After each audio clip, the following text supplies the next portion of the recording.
S1, first heart sound, and S2, second heart sound, are the two primary heart sounds you can hear when listening to the heart with a stethoscope.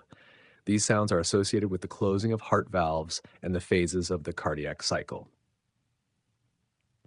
For S1, description, often described as a lub sound. Cause, the S1 sound occurs when the mitral and tricuspid valves close at the beginning of ventricular systole, when the ventricles contract to pump blood. Timing, it marks the start of the contraction phase, systole. Location, best heard at the apex of the heart, which is typically in the fifth intercostal space at the midclavicular line.